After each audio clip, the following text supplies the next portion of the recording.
ఓం నమ శివాయ. నమస్తే ఫ్రెండ్స్, గుడ్ మార్నింగ్ అందరికీ. నేను మీ రాంబాబుని. ఇది వచ్చేటప్పటికి దేవ్ఘర్ విలేజ్, ఇది ఊరు జార్ఖండ్ రాష్ట్రంలో ఒక జిల్లా అనమాట. ఇక్కడే బైద్యనాథేశ్వర స్వామి ధామ్ ఉంది. ఆ స్వామివారిని దర్శనం చేసుకొని ఆటో కోసం వచ్చాను. ఆటో మా ఫ్రెండ్స్ మాట్లాడుకొచ్చారు.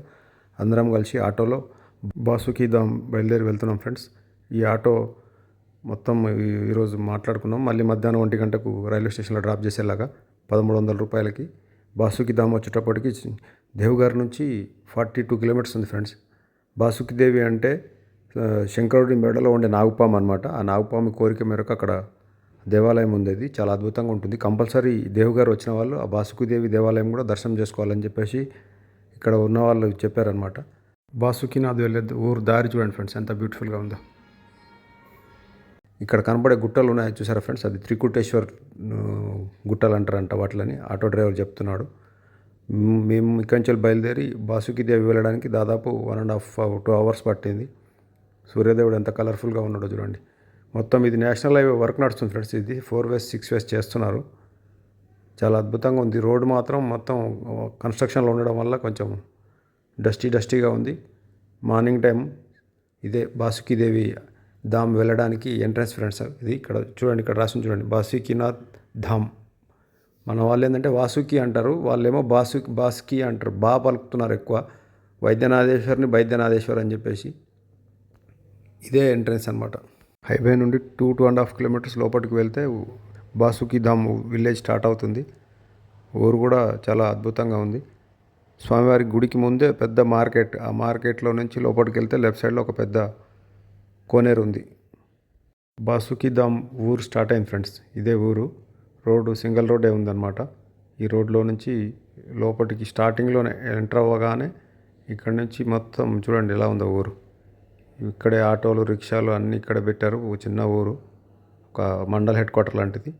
కార్ పార్కింగ్ ఇక్కడే ఉంది. మా ఆటో పార్కింగ్ ఇక్కడే చేసి నడుచుకుంటూ స్వామివారి దేవాలయానికి వెళ్ళే దారి అనమాట. చుట్టూ మార్కెట్, ఎటు చూసిన మార్కెట్. ఆ మార్కెట్లలో నుంచే మనం ఎదురుగా గల్లీ కనబడుతుంది. ఆ గల్లీలోంచి వెళ్ళాలి. నా వెనకాల నా ఫ్రెండ్స్ ఇద్దరు వస్తున్నారు, సీనన్న రమేష్ అన్న. ఇక్కడ మొత్తం మార్కెట్కి సంబంధించిన అన్నీ అమ్ముతున్నారు. మెయిన్ ఏంటంటే ఫ్రెండ్స్, పచ్చళ్ళు మాత్రం అద్భుతమైన పచ్చళ్ళు చూడండి. అన్ని రకాల దగ్గర 10-20 రకాల పచ్చళ్ళ షాపులు ఈ దేవాలయానికి వెళ్ళే దారిలో మార్గ మధ్యంలో అన్ని రకాల పచ్చళ్ళు లైవ్లో రెడీ చేసి అమ్ముతున్నారు ఫ్రెండ్స్. ఇలాంటి షాపులు దగ్గర ఒక 10 షాపులు పైన ఉన్నాయి. ఇది దేవాలయానికి వెళ్ళే దారి అనమాట. ఆ దారిలోనే పచ్చళ్ళు డైరెక్ట్ లైవ్ కలుపుతున్నాడు అతను. మొత్తం ఇటుపక్క అన్ని బొమ్మల షాపులు, అవి వాటికంటే కూడా మెయిన్ పచ్చళ్ళ షాపులు చూడండి ఎంత పెద్దగా ఉందో. పచ్చళ్ళ షాప్ అన్ని ట్రేలలో అన్ని రకాల పచ్చళ్ళు, ఒక రకంగా దగ్గర ఒక 20-25 రకాల పచ్చళ్ళు ఉన్నాయి. ఇది మొత్తం పచ్చళ్ళ దుకాణాలే. ఇది పచ్చళ్ళ దుకాణమే. నేను మీకు ఒక 2-3 దుకాణాలే చూపిస్తున్నా, కానీ ఈ దారిలో మాత్రం ఒక 5 షాపులు ఉన్నాయి. మీకు ఇంకా అసలు ఏ గల్లీలో పోయినా అద్భుతంగా అన్ని పచ్చళ్ళ దుకాణాలే ఉన్నాయి. మిగతా అన్నీ మనం ప్రతి గుడి దగ్గర ఉన్నట్టుగానే దారాలు, పువ్వులు అన్నీ అమ్మేటి. కోనేరు చూడండి ఫ్రెండ్స్, ఎంత పెద్ద కోనేరు. అద్భుతమైన కోనేరు ఉంది చూడండి, చాలా పెద్ద కోనేరు. ఇది శ్రావణ మాసంలో బాగా ప్రత్యేకం అంట ఫ్రెండ్స్. ఇది శ్రావణ మాసంలో మాత్రం లక్షల్లో వస్తారంట జనాలు.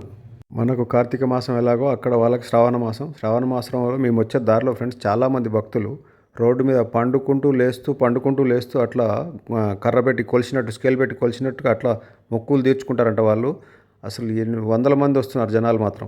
ఏం అర్థం కాలేదు మాకు. కాకపోతే ఆటోలో కూర్చోవడం వల్ల నాకు తీయడానికి కొంచెం ఇబ్బంది అయింది. లేకుండా వాళ్ళని చూపిద్దాం అనుకున్నా, చూపించలేకపోయాను.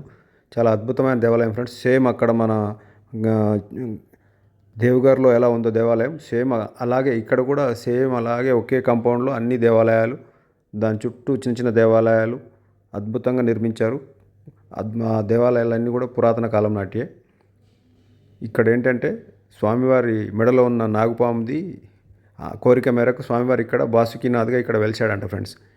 ఇక్కడ ఏ దేవాలయం చుట్టూ చూసినా దూద్ పేడ స్వీట్సే ఎక్కువ పెడుతున్నారు ఫ్రెండ్స్. మామూలుగా స్వామివారికి అయితే ప్రసాదం అనేది ఏం పెట్టట్లేదు. చూడండి, గుడి కాంపౌండ్లోకి ఎంటర్ అవ్వగానే స్వామివారి గోపురం కనబడుతుంది. సేమ్ అక్కడ దేవ్ఘర్లో కూడా ఇలాగే ఉంది. ఇదే కాకపోతే ఇది చిన్న కాంపౌండ్. ఈ కాంపౌండ్ లోపలనే అమ్మవారి గుడి, అయ్యవారి గుడి, స్వామివారి ఇక్కడ కూడా సేమ్ అక్కడే శివలింగం లాగా వెలిశాడు. చాలా అద్భుతంగా ఉంది. దానికి చుట్టూ మళ్ళీ దగ్గర ఒక 20-15 దేవాలయాలు, ఉపాలయాలు ఉన్నాయి. ప్రతి గోడ పైన స్వామివారికి సంబంధించిన అన్ని బొమ్మలు వేసి చాలా అద్భుతంగా పెట్టారు. లోపల మాత్రం అసలు ఎంత క్రౌడ్గా ఉందో. ఇక్కడ కూడా వందల్లో ఉన్నారు జనాలు. అక్కడేమో వేలల్లో ఉంటే ఇక్కడ వందల్లో ఉన్నారు.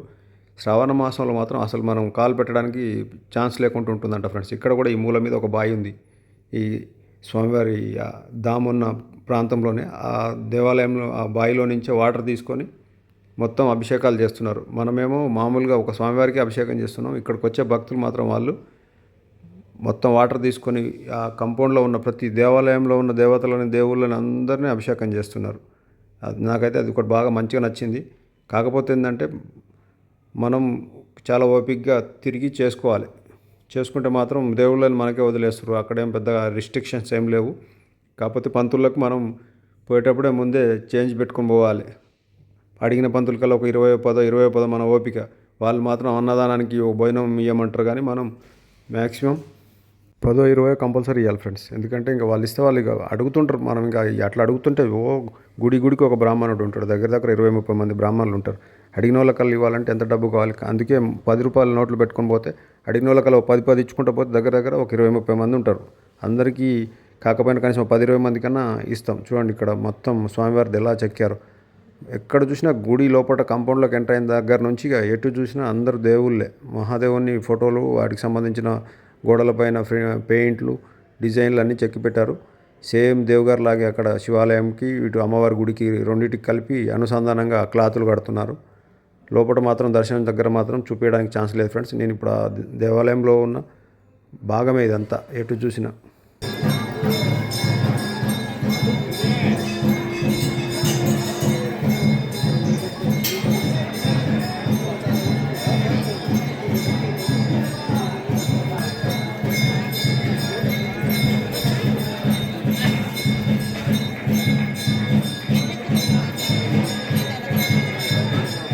ఇక్కడ కూడా ఎన్నో అద్భుతమైన దేవాలయాలు ఉన్నాయి ఫ్రెండ్స్.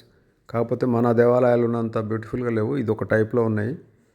ఇక్కడ ఏంటంటే ప్రతిదీ నార్మల్గానే ఉన్నాయి. గోడలు వాటిపైన ఏం డిజైన్లు. మన దగ్గర ఏంటంటే మొత్తం విగ్రహాలు చెక్కుతారు. ఇక్కడ ఏం లేదు, ప్లెయిన్గా ఉన్నాయి దేవాలయాలు మొత్తం. చూడండి, ఒకే కాంపౌండ్లో దగ్గర 15-20 దేవాలయాలు కట్టారు. మెయిన్ దేవాలయాలకు వాటికి అనుసంధానంగా చాలా అద్భుతంగా ఉంది ఫ్రెండ్స్. టెంపుల్ మాత్రం స్వామివారి దర్శనం చేసుకున్నాను. మీకు కూడా ఆ స్వామివారి బ్లెస్సింగ్స్ ఉండాలని కోరుకుంటాను ఫ్రెండ్స్. ఇది కార్తీక మాసం లాస్ట్ అన్నమాట. ఇక్కడ మాత్రం శ్రావణ మాసం ప్రత్యేకం. ఇక్కడ మన కాడనేమో కార్తీక మాసం ప్రత్యేకం శివయ్యకి. ఈ దేవాలయాలు వచ్చేటప్పటికి జార్ఖండ్ స్టేట్ దేవఘర్ డిస్టిక్లో ఉంది ఫ్రెండ్స్. దేవఘర్లో వచ్చేటప్పటికి బైద్యనాథేశ్వర్ అమ్మవారు, అయ్యవారు ఇద్దరు జ్యోతిర్లింగం, శక్తిపీఠం. అక్కడ నుంచి 42 కిలోమీటర్ల దూరంలో ఈ బాసుకీనాథ్ ఉందన్నమాట. ఈ బాసుకీనాథ్ కూడా స్వామివారి మెడలో ఉన్న నాగుపాము హారం అనమాట. ఆ నాగుపాము కోరిక మేరకు స్వామివారి ఇక్కడ కూడా వెలిశాడంట. సేమ్ అదే ప్యాటర్న్లో ఉంటాయి దేవాలయాలు. వీడియో నచ్చితే మాత్రం ఒక లైక్ చేసి సబ్స్క్రైబ్ చేసుకోండి ఫ్రెండ్స్. స్వామివారి దర్శనం చేసుకుందామంటే గర్భగుడిలో చూపించడానికి ఛాన్స్ దొరకలేదు. కానీ మీకు ఆ బాసుకీనాథ్ ఆశీర్వాదం మీకు ఉండాలని కోరుకున్నాను ఫ్రెండ్స్. మాకేంటంటే 1 గంటకు ట్రైన్ ఫ్రెండ్స్ మాకు జేసీటీ జంక్షన్ నుంచి. అందువల్ల హడావుడిగా దర్శనం చేసుకొని ఉరుకుల పరుగుల మీద బయలుదేరాము. మళ్ళీ ఇంకోటి ఏంటంటే వెళ్ళే దారిలో కూడా తపోవన్ అని చెప్పేసి ఇంకొకటి ఉంది. అది మిస్ అయిపోయాము, అది చూడలేదు. అది చూద్దామంటే టైం సరిపోతలేదు మాకు. ఆటో డ్రైవర్ చెప్పాడు, రోడ్ బాగాలేదు సార్, మీకు మళ్ళీ ట్రైన్ మిస్ అయిపోతారు, కావాలంటే సిటీ లోకల్లో ఒక 2-3 ఉన్నాయి చూపిస్తాను అన్నాడు. ఆ 2 నేను దీంట్లో యాడ్ చేయట్లేదు, మీకు మళ్ళీ మీ సెకండ్ వీడియోలో చూపిస్తాను. ఇక్కడ నుంచి మళ్ళీ మేము దర్శనం తర్వాత బయలుదేరి మళ్ళీ జేసీటీ జంక్షన్ వెళ్ళాం ఫ్రెండ్స్. 1 గంట 10 నిమిషాలకు మాకు ట్రైన్ అనమాట హైదరాబాద్ చర్లపల్లికి. దగ్గర అది 36 to 40 అవర్స్ మామూలుగా దాని మీద టైం చూపిస్తుంది, కానీ మాకు రావడానికి మాత్రం 45-43 అవర్స్ పట్టింది. ఈ దేవాలయంలోనే ఈ వీడియోని ఇక్కడి వరకు ముగించేస్తున్నాను ఫ్రెండ్స్. వీడియో నచ్చితే మాత్రం కంపల్సరీ లైక్ చేసి సబ్స్క్రైబ్ చేసుకోండి. ఒకవేళ ఇంతకుముందు మీరు ఈ స్వామివారి దర్శనం చేసుకొని ఉంటే, నేనేమన్నా తప్పులు చెప్పి ఉంటే ఆ కామెంట్ రూపంలో తెలియజేయండి. ఎందుకంటే మళ్ళీ నాకు తెలిసినంతలో చెప్పాను నేను. దేవాలయం మాత్రం చాలా అద్భుతంగా ఉంది ఫ్రెండ్స్. ఇది మీరు కంపల్సరీ ఒక కామెంట్ అయితే పెట్టండి. మీరు కామెంట్ పెడితేనే తెలుస్తుంది నాకు. నేను ప్రతిసారి చెప్తాను, ఏమన్నా కామెంట్ పెట్టండి, లైక్ చేయండి, సబ్స్క్రైబ్ చేసుకోండి friends. Thank you for watching. Thank you. ఓం నమః శివాయ. ఓం నమః శివాయ.